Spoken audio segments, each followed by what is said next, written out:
ఆ నియోజకవర్గంలో ఎకరాల విస్తీర్ణంలో ఉండే కొండలకు కొండలే మాయమైపోతున్నాయా? ఆ బకాసురులకు ఎమ్మెల్యే అండదండలు పుష్కలంగా ఉన్నాయా? అక్రమ మైనింగ్ చేస్తే అంతు చూస్తాను అంటూ శాసనసభ్యుడు చేసేవన్నీ ఉత్తితి చప్పుళ్లేనా? పైకి ఢాంబికాలు పోతూ లోలోపల కన్నుగీడుతున్న ఎమ్మెల్యే ఎవరు? ఇప్పటిదాకా ఎన్ని కొండల్ని మాయించేశారో? తూర్పుగోదావరి జిల్లా రాజానగరం నియోజకవర్గంలో మైనింగ్ మాఫియా జడులు విప్పింది. నలుగురైదుగురు కూటమి నేతలు ముఠాలుగా ఏర్పడి కొండల్ని పిండి చేసి మింగేస్తున్నారట.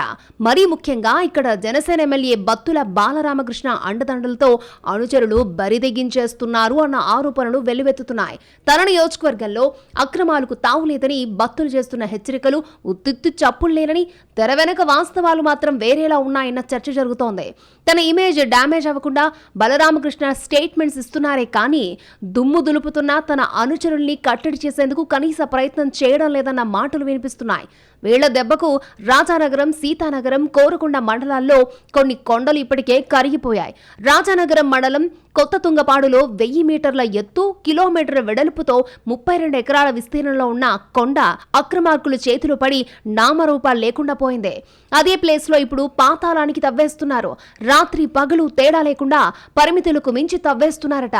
ఇంత జరుగుతున్నా మైనింగ్, రెవెన్యూ అధికారులు మామూళ్ల మత్తులో పడి కన్నెత్తి చూడడం లేదనే ఆరోపణలున్నాయి.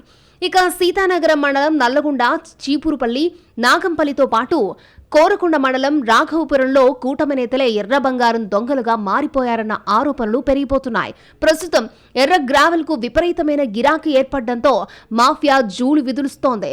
దొరికిన కాడికి కొండల్ని కుళ్లబొడుస్తూ కోట్లు విలువైన గ్రావెల్ ని అక్రమంగా తరలించేస్తున్నారు. మొక్కుబడిగా కొంత క్వాంటిటీకి అనుమతులు తెచ్చుకుని ఇక ఇష్టానుసారం చెలరేగిపోతున్నారట.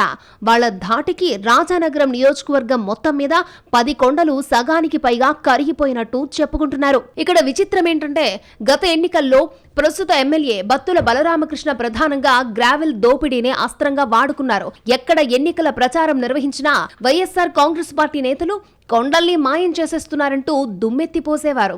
కానీ తాను ఎమ్మెల్యేగా గెలిచాక ఆయనే మాఫియాను ప్రోత్సహించి గ్రావెల్ అక్రమ దోపిడీకి రాచబాట వేశారనే ఆరోపణలున్నాయి. అధికారంలోకి వచ్చిన 16 నెలలకే 10 కొండల్ని మింగేస్తే ఇక రాబోయే కాలంలో వీళ్ళేం చేస్తారోనన్న భయాలు కూడా వ్యక్తమవుతున్నాయట ఇక్కడి ప్రకృతి ప్రేమికుల్లో.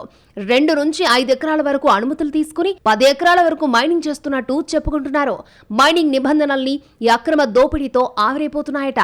రాత్రి పగలు తేడా లేకుండా భారీ యంత్రాలతో, మంది మార్బలంతో ఎర్ర బంగారాన్ని దర్జాగా దోచుకుపోతున్నారన్నది స్థానికుల ఆవేదన. గ్రావెల్ వ్యాపారంలో రూపాయికి 100 రూపాయలు వస్తూ ఉండడంతో దొరికిందే ఛాన్స్ అన్నట్టుగా చెలరేగిపోతున్నట్టు చెబుతున్నారు. ఇక్కడ నుంచి నిత్యం వందలాది లారీలు ఎమ్మెల్యే బత్తుల మనుషుల అండదండలతో రాజమండ్రి, కడియం, కాకినాడ, రావులపాలెం, మండపేట ప్రాంతాలకు వెళ్తున్నాయట. వేబిల్లులు, ఇతర రసీదులు ఉండవు. అయినా సరే ఎక్కడా చెకింగ్ ఉండదని తెలిసిందే. ఇప్పటికైనా కలెక్టర్ జోక్యం చేసుకుని ఈ అక్రమ గ్రావెల్ తవ్వకాలకు చెక్ పెట్టాలని కోరుతున్నారు నియోజకవర్గవాసులు. ఇలాగే అడ్డగోలుగా తవ్వేసుకుంటూ పోతే ఇక్కడ ఒకప్పుడు కొండలుండేవని చెప్పుకోవాల్సి వస్తుందని అంటున్నారు.